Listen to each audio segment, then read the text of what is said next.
Hi everyone, and hi Professor Robertson. For those that don't know me, my name is Molly Mosier, and today I'm going to be walking through my 20 personal items I chose with you guys and why they're so important to me and why they mean so much, and also about how a little more than 10 of those relate to the critical terms that we learned throughout this semester. So let's get right into it. So the first personal item that I decided to share with you guys is my Coach purse. And this relates back to cultural capital, that the critical term that we learned in chapter 12. And I decided to choose this one because I feel like it shows, or it reflects my sense of taste and style. And it also kind of shows my social status and like how I present myself to others. And it was my first big girl purchase after I really got a new job and everything. And it just made me feel like $1,000,000 and on top of the world. And according to the definition that we did learn, cultural capital includes assets like attitudes and preferences that can influence how others see us. So that's why I decided to share this one with you guys. So the second item that I decided to share with you guys is actually a Phi Mu hat. And for those that don't know, I'm part of the sorority here at Arkansas, Phi Mu Alpha Beta, and I'm actually a junior now, so I've been in it for about 3 years now. And this is the hat that I got my freshman year, right after bid day, after the whole rush experience and just going through everything. And it was the first item that I received to a place that I felt like I actually belonged, which goes into the critical term that I chose for this one, which was in-group in chapter 5. And like I just mentioned before, it kind of just shows that I belong somewhere and identifies me as part of a sorority, and those that aren't a part of Greek life become out group because they are not within the community that we have. So this was my second item. It's a really personal item because this is just the first thing that made me feel like Arkansas is my place. All right, for number 3, I don't know if you guys can see the best, but this is actually my hamster. And his name is Kitty. I know, it's a little ironic because why do I have a hamster named Kitty? But I got him about 3 months ago, and I decided to use him as one of my personal items because I feel like even though he's a small creature, he got me out of a really hard place. And I used to be really constantly stressed and angry about the littlest things. And now whenever I am frustrated, I just go to Kitty and I just put him in his ball and I play with him, and he just makes me feel a lot better about myself. So he doesn't know it, but he's made a big impact in my life, and I love him for that. But yes, this was my third item. All right, so moving on to the fourth item, I decided to do my water bottle, which is a brand Stanley cup. I actually have it right next to me, but I'm blocking this light right here. But this water bottle actually has a lot of history to it. I was so stubborn with my mom, and I really wanted this certain color, but they stopped making it, and I asked for it for like 2 years in a row. I'm like, I'm so sorry, Mom, but I just really want this color. I feel like it really represents my personality because I love like a good minimalist vibe, and I was kind of being selfish and I wanted it to match my room. So it was a long-awaited, very expensive purchase, but for this item that relates to the critical term, I chose to do material culture, which was a part of chapter 2. And I decided to choose material culture because it's a physical item used and it's shared in a society. And it also reflects current consumer trends because I feel like especially my generation, goes through water bottles. Right now it was Stanley about a year ago, and now it's a Walla, and now it's moving on to something else. But I decided to do material culture because I feel like this is a really big trend amongst younger children and younger adults, and anyone, any ages, honestly. I feel like a lot of people have them. And yeah, it just represents material culture, and the backstory behind it is actually really funny. So yeah, that was object number 4. All right, so for the 5th item that I decided to choose was my Prada Paradox perfume. And the reason why this is so important to me, I know a lot of people would think it's just perfume, but I pick up hobbies really easily, and it kind of relates back to the Coach purse bag. I just smelt it on someone at a birthday party, and I was like, oh my gosh, you smell so good. And I feel like that's what a lot of people remember about you, is how you smell, how you present yourself, that kind of area of expertise. So this was the first perfume that actually made me really get into it, and I'm very interested in it, and it makes me happy. And now I have so many. I had the YSL, Carolina Herrera, Good Girl Blush. I could go on and talk about it forever, but it just allows me to present myself in a way that makes me feel confident, and that kind of relates back to the critical term impression management, in chapter 4. And I wear it to create an image of myself, like I just mentioned, look good, feel good, and which fits Goffman's idea of presenting ourselves in a favorable way. And it also influences others. So like I said, it influenced me. I smelled someone, and now I'm at this great point in my life where it's just so important to me. So that was my fifth item that I decided to do. All right, next up is my backpack. And I know a lot of people are like, I don't even like school. Why would you like your backpack that much? Well, me and this backpack have gone through a lot together. I have been so picky with my mom because I'm the only girl. So once I want something like the Stanley, I had my mindset on it. I just would not give it up. And my sophomore year of high school, I saw this backpack on North Face and I was like, oh my goodness, Mom, like I need to have this. And she was like, no, Molly, it's too expensive. You don't need that, blah, blah, blah. And once again, I asked for my junior year of high school and then also my senior year of high school. And I finally got it for my birthday.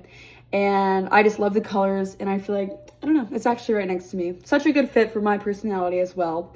And so it's actually really important to me because I feel like we've gone through a lot together for the past about 3 or 4 years. So it's seen my worst days and my best days. And it's also helped me keep everything school knowledge right here. But yeah, that was my sixth item. So for my next item, I decided to do my Game Day Arkansas bag. And as you can see right, the bag was from my parents initially because I asked for it for my birthday. But the strap was actually from my brother because I didn't like the initial strap and then my brother got it for me, which is super nice of him. But I decided to do my Arkansas Game Day bag, which relates to the critical term symbol, which we learned in chapter 2. And I just feel like it represents memories and personal identity beyond just a bag, what I would carry around. It's seen a lot, even though it's not a live being. It's seen a lot, and it's kind of shaped the way that I view myself through wearing it, through game day outfits, and just everything. It just reflects my memories, my identity. It brings back good times because football season is honestly awesome. And it's really meaningful beyond just an object. It really is. So that was my seventh item that I decided to do. All right, next up is item number 8, and this is my shop book. And for those that don't know, a shop book, especially in the South, this doesn't happen a lot in the North because I'm initially from the North. I'll get to that later. But shop books are made for your 21st birthday, and it's kind of, you sit down with your friends at the beginning of the party, and they all make you like a cute little page with pictures and notes and funny times. And they write you like, happy birthday, I'm so happy with the person you become. And it's a book of all one, and it's celebrating me. So I decided to do that because it reminded me of how loved I felt and how appreciated I felt. And sometimes I get really down in the dumps. I feel like I'm a very anxious person, and I'm always trying to please others instead of what is best for me. But this book and all the letters inside of it really reminded me that it's gonna be okay, and people love me for me, and it's okay to be a little selfish sometimes and do stuff for yourself. But that's why I decided to do my shop book. It's really life-changing, even though I just got it recently, but yeah. All right, so for item number 9, I decided to do my Michigan sweatshirt. And I decided to do the sweatshirt is because, like I said, I was from the North, and both of my parents and almost all of my relatives attended the University of Michigan State, or Michigan State University. But my grandpa, he was a huge Michigan fan, so my parents and my grandpa would always, so I guess his children would butt heads about it. And he passed away about, I would say 5 years ago, and my mom gave this to me because she knows I really like crew necks. So now I feel like every time I wear it, I have a piece of him with me, and he was just a really genuine good man. So I don't know, I just feel protected and safe, and that's the reason why I decided to do this item. And it relates back to the critical term non-material culture that we learned in chapter 2. And it's because it represents pride and identity, and it kind of like my pride, my identity. It shows who I am, what I value, because I carry it with me, and I still feel like he's here along the way, even though he has been present in person. And even though like it's not technically associated the values with school, I feel like it just really brought all my family together. Just like, even though there was a little bit of argument, it was a lot of happy times. And yeah, it just represents a lot of shared meetings. So I miss him so much, and this is why I decided to do my Michigan sweatshirt. So for item number 10, by the way, we're halfway there, so thank you guys for sticking with me. But for item number 10, I decided to do my Walking Dead plaque, and this relates back to the critical term popular culture that we learned in chapter 2. And I decided to do this because it comes from entertainment and that appeals to larger audiences. And also, for those that don't know, this is my favorite show of all time. Like this show right here, it has changed me for the better. And I know it's really weird because the vibe I give off is not apocalypse and zombies and just a lot of harsh things going on, but it's just my weird little personality, you know? And yeah, it actually is the two main actors in it. Andrew Lincoln, which plays Rick Grimes, Celebrity Crush, and then Daryl Dixon, which plays, Norman Reeves, which plays Daryl Dixon in the show. And the show is actually still going, and recently they had their 8-year anniversary of the first episode, and I watched it, and almost all the characters were like, we didn't think it would become this big of a deal, and we're so thankful for the opportunity. Yeah, but it's a widespread media. It's such a big entertainment. It kind of targets all kinds of people, like me, my dad, all different kinds of groups. But yeah, that's the popular culture behind it all. And I just got it for my birthday, so I'm hanging up in my room. But that was item number 10. For my 11th item, I didn't have a physical picture with it, or a physical basketball with me to take a picture, but I have so many at home. So I'm also so excited to go home over break. But basketball means so much to me because that was a sport I was actually good at. I know I was playing soccer for a really long time, and I just never really kind of figured it out, but I started basketball, and I really had a natural talent. I wasn't the best at shooting, but I was really good at defense, and I could see the court really well. And I don't know, I just love it so much. I still play all the time for intramurals, But my basketball represents socialization that we learned in chapter 3. And it kind of just shows how playing sports brings norms like teamwork, discipline, skills, and communication. And it teaches us a lot. And I feel like you kind of grow patience from it too, because a lot of things don't work. So you have to look at it in a very creative way and find things that figure it out. So that's why I decided to do basketball, a sport I miss and love so much. And it's so entertaining. It's so fun to watch, especially NBA, in the NBA and the WNBA. And honestly, like whenever I watch my friends play for intramurals too, whenever I can't make it or I'm on a different team. But yes, that was my next item. I couldn't carry it upstairs with me, but I decided to do my Mazda CX-5. And this relates back to the critical term status symbol, which we learned in chapter 4.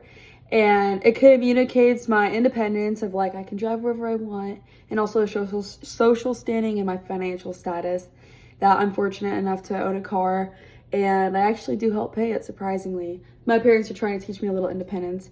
But the story behind this car is initially when I did turn 16, I did not get a car. I had to share with my brother. And you can imagine how that goes. Siblings, whenever, especially when I was younger, I would always fight with him. And I was like, Ryan, I told him, my brother's name is Ryan, I told him I'd be going somewhere at this time and this day. I go to get the car, it's gone. And I'm like, where are you going? Where is it? He's like, oh my gosh, I'm so sorry, I forgot. So it caused a lot of tension. But anyways, enough about that. I was actually at work one day, not expecting it, and my parents surprised me, and they were like, hi, like, we're here to eat, blah, blah, blah. And they kind of tricked me the whole time because they were sitting outside. It was a very nice day outside. And I brought them their food, and it was kind of in an area where they were sitting, and then if you look like a little to the left, like there was a really nice car behind them, but there was no bow on it. So at the very end of the meal, they were like, I was like, can I get you guys anything else? Please enjoy, blah, blah, blah. And they're like, my dad was like, okay, one more thing. And he starts going like that, and I didn't connect the dots at first, but the car started unlocking, and he was smiling, and my mom was videoing, and I immediately broke down. I started crying. I was like, oh my gosh, thank you so much. I appreciate it so much, because I don't know, having something that's actually yours that you don't have to share and it's that big of a deal financially, it really makes you, it teaches you how to take care of it, and it's just a sense of independence. And I remember that story until the day I die, because it was such a moving moment for me, and I was so excited. But that was the next personal item that I decided to do. I decided to do this little clay heart that my mom got me, and I can't really read it through this, but it says loyal at heart, and it has a paw on it. And I feel like for me personally, this represents my 2 dogs. I know that I've brought them up earlier in the semester through the discussions, but this is my dog Gracie that I took over her Thanksgiving break. I tried to buy her a cute little Santa outfit it was child's clothes, and did not work, so I had to take it back. And then this is Roman. He loves pup cups, so I took that over Thanksgiving break as well. But every time I see that little heart, I just think of them, and it reminds me that I'm gonna go home soon, and they're always with me. And I actually use it to light my candles, so I see it quite often because I love candles. So it gives me good memories, and it reminds me that no matter what, even though if everything's going wrong, my dogs will love me unconditionally, because they're just the sweetest things in this world. And yeah, that was my next. So the next item I decided to do was my Kerastase products for my hair, and this is my hair care routine. And this relates back to the critical term gender identity that we learned in chapter 10. and I feel like it expresses feminine, excuse me, I'm sorry. Feminine, I can't say the word right now, but it expresses femininity, excuse me. And it also relates back to self-appearance. I have had a very long hair care journey for the most part. I did not believe in, whenever I was younger, I was like, oh, I don't need heat protection. I don't need this, I don't need that. And my hair was super dead. It was like to right here, and it was really bad. And I wanted to make a difference. I wanted to change. Especially I noticed that my sophomore year of high school, which I'll get into it in the next few of my personal items. But yeah, these are the 3 products that absolutely changed my life. This is a hair oil for your ends, if anyone needs any educational purposes right now. This is overnight serum for your ends, and this is put on your scalp to help it grow. But I believe that self-appearance is so important in a person, because you don't have to look presentable all the time, but the way you present yourself is very important, because it really shows, I feel like it shows a lot more than you actually think. But yeah, these 3 products changed my life, and they got me into hair care. And now I have all the Redken shampoos and this. And I don't know, I just think it's healthy hair, healthy body, healthy life. You know what I mean? But yes, this was the next item that I decided to do, because grooming and beauty routines help people express how they see themselves, and as male or female, which relates back to the 2 points right here. But yeah, that's gender right. For the next personal item I decided to do, I chose my JBL speaker. And this JBL speaker right here actually encouraged me to get a really, really big one. It's called the JBL Party Box 320. It's downstairs. I could not bring it up here to show you guys. But this speaker right here got me through so much throughout high school and middle school and college now. I feel like it's heard all of my music, all of my videos, all of everything that you could think of. I feel like music is such a broad way to express yourself, and there's just so many different genres. And I like playing music when I'm getting ready, when I'm cleaning my room, just in the background, doing homework. So that's why I decided to do my JBL, because I feel like I don't realize how much I use it, but I actually use it every day, and it makes me feel so many emotions through it. So that's why I chose this product, or excuse me, not product. That's why I chose this item that I decided on was weights. And you might be thinking, why would you choose weights as a personal item? But it actually has a really big, deep story to it. So I'll get into that after I explain the critical term, which is conformity, that we learned in chapter 5. And it's just meeting the social norms and fitness expectations. And also because many people feel the pressure to work out or look a certain way or feel a certain way to meet the cultural norms around fitness and appearance, I feel like my weights relate back to conformity, just to express all that. And now for the story. Like I mentioned a little earlier during the Kerastase slide, my sophomore year, I feel like I had a really big, I wouldn't say identity crisis, but I was like, wow, I really need to change. I wasn't treating my body like a temple, not my hair like a temple. I was just kind of being like, oh, I'm young, I'll live, I'll be okay. And I wasn't the most happy with my appearance. I know you probably can't tell, but from sophomore year of college to now, junior year, first semester, I lost about 30 pounds, which I'm really proud of myself. And I also got my hair a lot healthier. But I feel like the gym and the weights just really helped me find myself, and it would just motivate me and push me to be better. And it got to a point where I started love working out. I didn't see it as a chore. I saw it as an opportunity to be better. And even though these 2 little hard dumbbells don't seem like a lot, I really did change my life for the better. And I'm just so thankful for that. So, but yeah, that relates back to, my ways relate back to conformity and the way people think they should be and what they should do things. But yeah, that was item number 16. Item, I actually decided to do the first cowboy boots that I ever got. And this actually brings back a good memory, because I'm from Texas, and I actually never owned cowboy boots until I was a freshman in college because of the game days. I was like, Mom, Dad, all these kids have all these game day boots and they look so good, blah, blah, blah. So over the summer, my sophomore year, my dad actually took me to Boot Barn, and we were there for like 3 or 4 hours, but we finally decided on these pairs of shoes. And I know you can't tell exactly, but it had all these cool honky-tonk designs and pearls and jewels, and they fit like a glove. They look so good. I think the Miranda Lamberts, but it made me feel the first time like, oh my gosh, I fit in around everybody, feel accepted, and they look so cute. I look so good. And it's just a good memory with my dad, because I feel like he's always working and he's super busy, and he took time out of his day to actually come with me and figure out like what works for me, what looked the best. And every time I wear it, he gives me a little memory of that. But yeah, this was my, I believe, 17th item. To near end, we have the 18th item, and I decided to do my Taylor Swift merch. And I'm gonna walk through these pictures with you. This is the merch that I got the beginning of the Eras Tour. For those that don't know, the Eras Tour lasted about 2.5, 3 years.